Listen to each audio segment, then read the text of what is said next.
Hello friends, welcome to Pebbles and welcome to my course of 48 laws of power, यानी कि सत्ता के 48 नियम।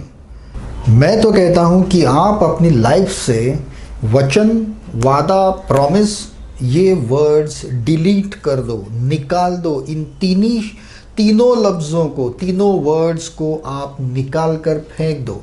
जब तक ये आप नहीं निकालोगे, आप हमेशा कभी ना कभी किसी ना किसी संकट में फंस जाओगे। अब आप ऐसा कहोगे कि तो क्या हमारे पर्सनल लाइफ में भी किसी को मदद नहीं करेंगे, किसी को वचन नहीं देंगे? नहीं, पर्सनल लाइफ में भी नहीं। अगर आपको किसी के लिए कुछ करना है और अगर कोई आपसे कुछ फेवर मांग रहा है, कुछ कर रहा है, तो उसे कहिए मैं कोशिश करूँगा, वादा नहीं। कभी कभी ऐसा होता है कि अगर आपकी गर्लफ्रेंड है, वो उसने आपसे कुछ वचन मांगा, वादा मांगा, और आपने कहा कि नहीं मैं कोशिश करूँगा, तो आपकी बैंड बज सकती है, वहाँ पे झगड़ा हो सकता है। वहाँ पे उस वक्त शराबी फिल्म का अमिताभ बच्चन का डायलॉग सीधा मार देना मुंह पर कि मैं वादा नहीं करता, क्योंकि वादे अक्सर टूट जाते हैं, कोशिशें कामयाब होती है। सपोज़ मुझे कुछ आपसे एक प्रॉमिसरी नोट देना है या कुछ कंसेंट देना है, तो मुझे ऐसा लगता है कि अगर मैं डिटेल में लिख के दूंगा, अगर मैं पूरा डिटेल में उसका लिख के दूंगा, every situation will be covered, वैसा करके अगर मैं दूंगा तो मैं बच सकूंगा वहाँ से। तो I am very clear on my side. लेकिन याद रखो, कभी प्रूफ की नौबत आ गई तो अगर मिनिमम वर्ड्स है तो उसमें से आप कई मतलब निकाल सकते हो। मिनिमम वर्ड्स यूज़ करो, ऐसे वर्ड्स, ऐसे सेंटेंसेस यूज़ करो कि जिसके अनेक मतलब हो सकते हैं। उस वक्त आप बता दो कि मेरा ये मतलब है, लेकिन बाद में आप मुकर भी सकते हो। लेकिन अगर आपने बहुत डिटेल किसी को वादा किया है, कंसेंट दिया है, वचन दिया है, तो आप फंस जाओगे कहीं ना कहीं। तो चलिए पॉइंट्स देख लेते हैं। By refusing to commit but allowing yourself to be courted, you become powerful because you are ungraspable. सही बात वही है इस पॉइंट में कि जब भी आपको अगर ऐसा लगता होगा कि अगर आप सिर्फ वादे, प्रॉमिसेस करेंगे तो ही आप रिपीटेबल बन जाओगे, तो ऐसा नहीं है। जब आप किसी चीज़ को मैं कोशिश करूँगा करके डिनाई कर देते हो, तब लोगों के मन में आपके बारे में अच्छी छवि आती है कि ये आदमी झूठे वादे नहीं कर रहा, जो प्रॉमिस शायद कंप्लीट नहीं हो सकता वो कर नहीं रहा, वो आदमी कोशिश करेगा। तो ये चीज़ आपको ज़्यादा पावरफुल बनाती है, क्योंकि वचन टूटने का या प्रॉमिसेस टूटने का डर होता है।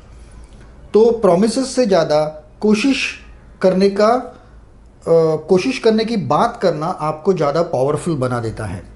Second thing, as your reputation for independence grows, more people will desire you and want to conquer you. देखिए, जैसे जैसे आपका रेपुटेशन बढ़ता जाता है, आप पावरफुल एक व्यक्ति बनते जाते हो, तब लोगों की आपसे जो अपेक्षाएं होती है वो भी बढ़ती है। लोग आपसे हमेशा कुछ ना कुछ मांगने की, लेने की कोशिश करते हैं, और ये जो कोशिशें होती है वो लगातार होती रहेगी।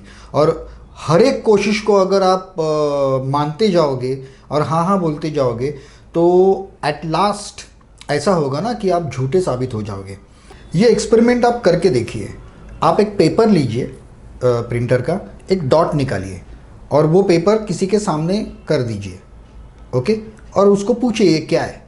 90% लोग कहेंगे कि ये ब्लैक स्पॉट है, ब्लैक डॉट है इसके ऊपर, लेकिन वो पूरा वाइट पेपर किसी को दिखाई नहीं देगा। अगर आप 10 लोगों से अगर वादा करोगे, 9 लोगों का वादा, वचन आप निभाओगे, पूरा करोगे, लेकिन एक का नहीं करोगे, तो वो एक आपकी इतनी बदनामी कर देगा कि आपके जो पूरे 9 वादे आपने जो निभाए हैं वो सारे धुल जाएंगे। तो जैसे जैसे आप ऊपर ऊपर जाओगे, एक एक पायदान चढ़ते जाओगे, तो लोगों की अपेक्षाएं बढ़ती जाएगी आपसे, and people want something from you.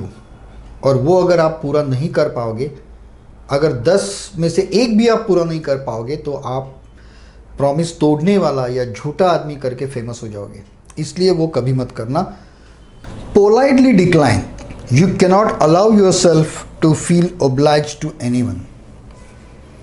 कोई भी अगर प्रॉमिस मांगे तो पोलाइटली ना कह दीजिए। ये जो चीज़ है ना, वो मुझे थोड़ी सी मंजूर नहीं है। मतलब हम जिस प्रकार से ट्रिक्स और टिप्स यूज़ कर रहे हैं, टारगेट के ऊपर, वो डिक्लाइन क्यों करने का? ये जो पोलाइटली डिक्लाइन जो लिखा है, तो मेरे ख्याल से ये प्रॉमिस डिक्लाइन कर दीजिए, लेकिन उसके साथ में जो इन्होंने नहीं दिया है वो आप कोशिश जोड़ दीजिए। मतलब सीधा बोल दीजिए कि मैं प्रॉमिस तो नहीं कर सकता लेकिन मैं कोशिश करूँगा। चाहे उसके बाद आप कुछ कोशिश मत कीजिए, लेकिन बाद में आप बोल तो सकते हैं कि I tried my level best, मैंने बहुत कोशिश की लेकिन नहीं हो पाया, या फिर मैंने बहुत कोशिश की लेकिन मुझे टाइम नहीं मिला, ये हुआ वो हुआ। सी, जब आप कोशिश किसी के लिए कर रहे हो तो फिर वो तोड़ना भी, काम ना होना भी जायज़ है, लेकिन प्रॉमिस मत करना। और उसके लिए किसी से ओब्लाइज होने की ज़रूरत नहीं है, क्योंकि आपके पास जैसे जैसे आप एक एक पायदान चढ़ते जाएंगे आपके पास बहुत सारे लोग बहुत सारे डिमांड लेके आएंगे, प्रॉमिसेस मांगेंगे, काम करवा के लेंगे, ये सब कुछ होगा।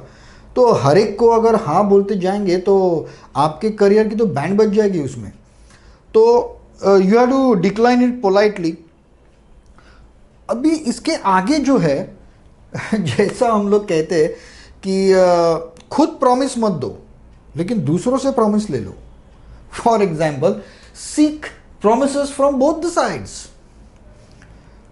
दोनों से जो भी है, दोनों तरफ से सारे लोगों से प्रॉमिस ले लो आप, लेकिन किसी को प्रॉमिस दो मत।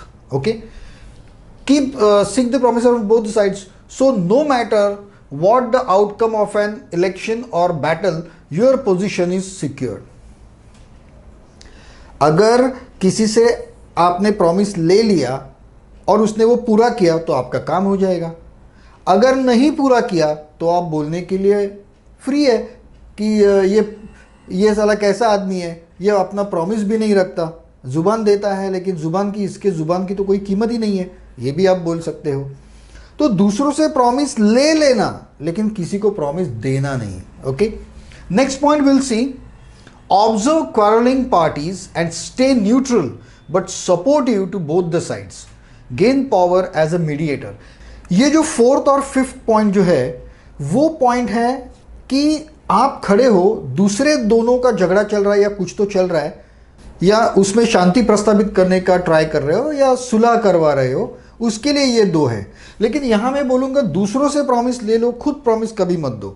और अगर दो आपका कुछ संबंध नहीं है, दो लोगों के बीच में आपको कुछ तो सेटलमेंट करना है, तो दोनों पार्टी से प्रॉमिस ले लो लेकिन खुद प्रॉमिस मत दो। दोनों पार्टी से प्रॉमिस ले लो। यहां ये पॉइंट यही कहता है, observe quarrelling parties and stay neutral but supportive both the parties. जब दो लोग झगड़ रहे हो तो आप न्यूट्रल रहिए, कुछ पॉइंट इसके भी बराबर है, कुछ पॉइंट इसके भी बराबर है, तो दोनों अपनी अपनी जगह पे सही है, लेकिन कहीं ना कहीं तो सेटलमेंट करना पड़ेगा वगैरह वगैरह बोल के आप किसी एक की साइड लेना अवॉइड कर सकते हो। प्रॉमिस दोनों से लेना, तो उससे क्या हो जाएगा, आप मीडिएटर मतलब मध्यस्थ करके आप फेमस हो जाओगे। मतलब लोग आपके पास झगड़े सुलझाने के लिए या फिर किसी बात का ओपिनियन मांगने के लिए या राइट या रॉन्ग प्रूव करने के लिए आपके पास आएंगे और आपका रुतबा उतना बढ़ेगा उसमें। सो ऑलवेज रिमेंबर कि बी सपोर्टिव, किसी एक की साइड नहीं लेनी है।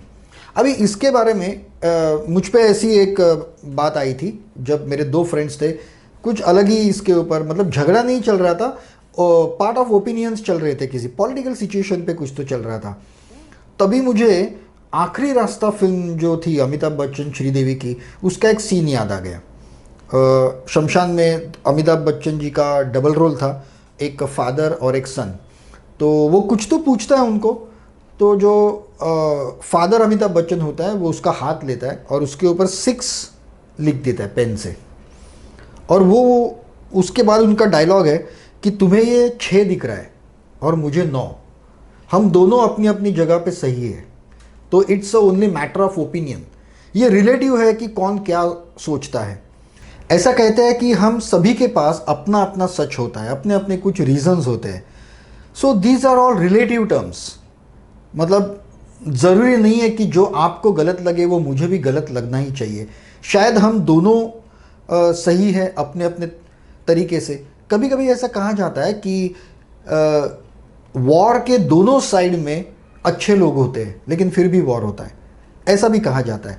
तो एट दैट टाइम आपको न्यूट्रल रहना है, गलती से भी किसी एक की साइड मत लो। किसी एक की साइड लेना मतलब दूसरे को अपना दुश्मन बनाना। जिसकी साइड आप लोगे शायद वो आपको कुछ बाद में हेल्प नहीं करेगा, आपको प्रेज नहीं करेगा, लेकिन जिसकी नहीं लोगे वो आपका दुश्मन ज़रूर बनेगा।